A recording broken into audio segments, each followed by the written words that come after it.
When Michael Calls is a 1972 made-for-TV thriller directed by Philip Leacock and starring Ben Gazzara, Elizabeth Ashley, Michael Douglas, Al Waxman, Karen Pearson, Alan McRae, Marian Waldman, and Larry Reynolds. The film opens with us staring at a road. Hey, slow down! Look at this bourgeoisie tea party. Dad arrives and surprise! Doremus, you should have called me. I didn't feel like calling you. I felt like surprising you. Doremus? What, Donald was already taken? And don't tell me I'm in violation of my visiting rights. But you're in violation of your visiting rights. Take me to court. Damn.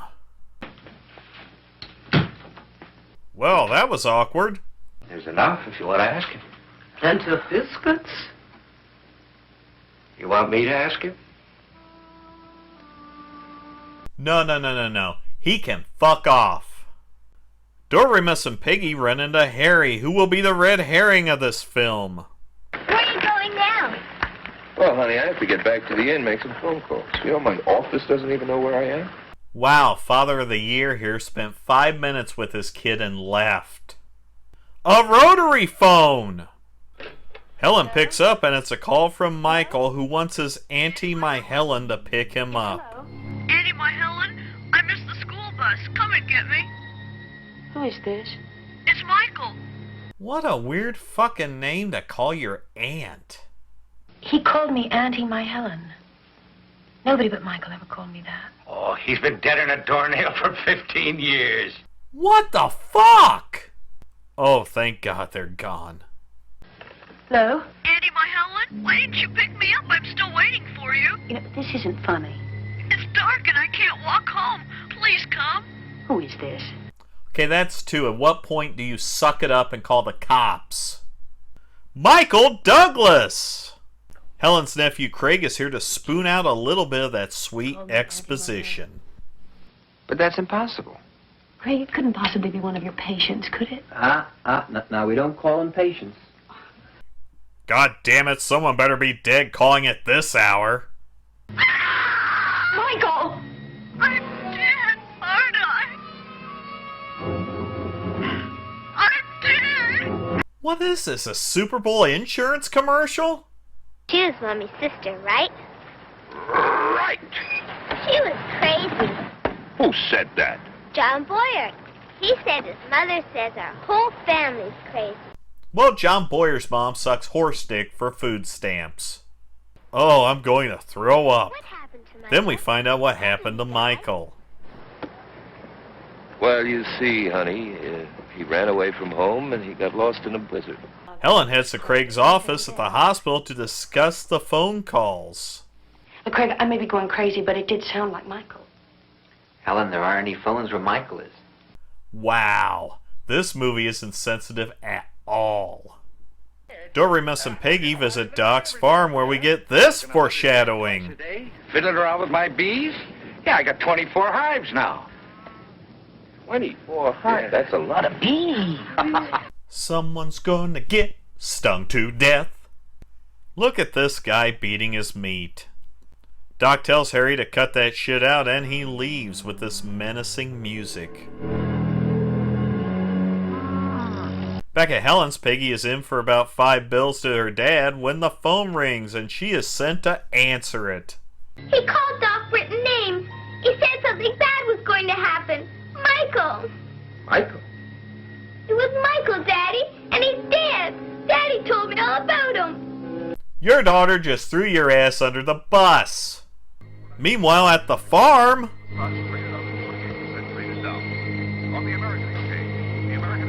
Here it comes.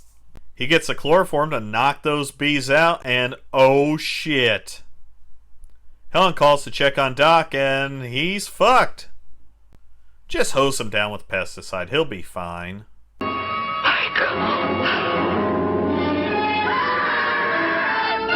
What? Should have told me about them phone calls, Helen. I look like a caricature of a country sheriff. Yep. Doremus goes in to investigate because you can't trust local law enforcement, and it's probably not a good idea to sniff a bottle marked chloroform. Gratuitous, creepy, hairy appearance. Doremus goes out and shows the sheriff, who goes back in. Then he steals the bottle back, forgetting to steal some sweet boom mic. Doremus ends up getting picked up and tells the dumbass county sheriff that bee venom was in the bottle, and it drives him into a frenzy. It's all chalked up as a mistake on Doc's part, and Doremus learns what happened when they found Michael. When you found him, what was left of him? He'd been around 7 months. So how'd you identify him? There was a plaid coat with his name tag on it. And that's it? Yes. Look at the fuzz on that sweater. I bet my pumpkin's much better than John Boyer's. Oh, yeah? Why's that? He's got no artistic temperament at all. John Boyer molests collies. At the festival, the sheriff is valiantly guarding the $40 spent at Party City when he's called upstairs to investigate. Time to get pied! Doremus cheats at apple bobbing, and it's time for the jack-o'-lantern contest. It's stuck. Give it a real jerk. Oh yeah, you're a real jerk. Holy shit! That night, Doremus reveals that he thinks Michael is still alive, and Craig spoons out just a little more of the exposition. Yes, the phone rang 2 days later, and she was dead. She killed herself. Michael didn't say a word. And during that night, he ran away. The phone rings yet again, and it's become a community gathering at this point. Doremus says he's going to spend the night, and that's when he gives Helen the look. Just like old times. Not quite. You can sleep downstairs.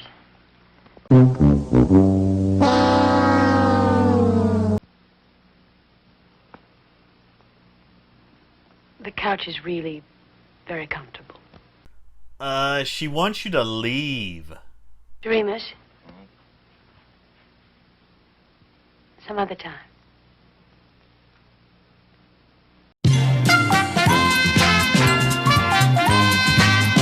That night, Harry breaks in, starts robbing the joint, but gets busted by Doremus, who has a piece.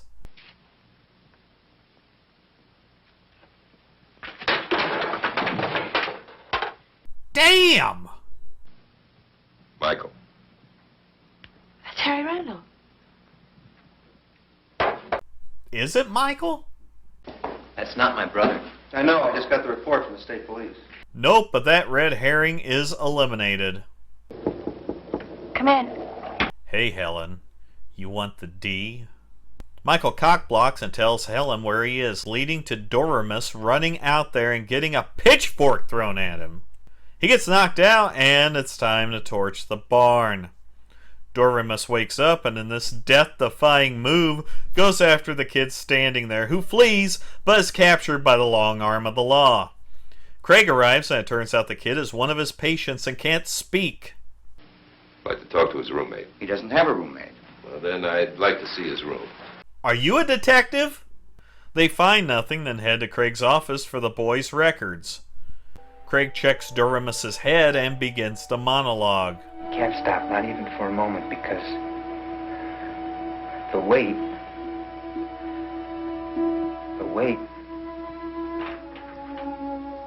would crush him if he did. Oh, I think we know who the killer is.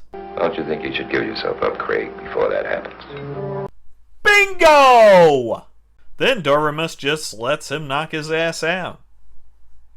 Craig calls Helen to bullshit her and makes a second call to make sure she isn't picking up like he asked, which is actually a smart move. This motherfucker hypnotized the kid. Doremus wakes up, but the door is locked, leading to him shimmying across the building like that kid did. Slugbug Orange. Doremus is down and lets everyone know what's up as Craig arrives at Helen's house. Who's this? Michael,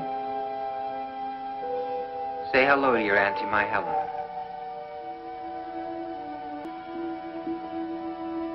Craig, I don't understand. You should understand that Craig has lost his shit.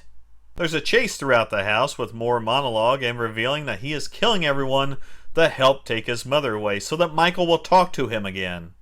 Where the hell's the cavalry? It's not like Craig had much of a head start.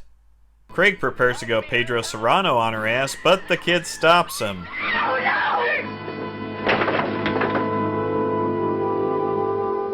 Michael. I'm not Michael. My name's Peter. Wow, the kid speaks now? I guess Craig really is a good shrink. Craig returns to reality as Helen comforts him, and Doremus and the cops arrive. Hello? No, Amy, it's all right. Yeah, we got here in time. No, you really weren't.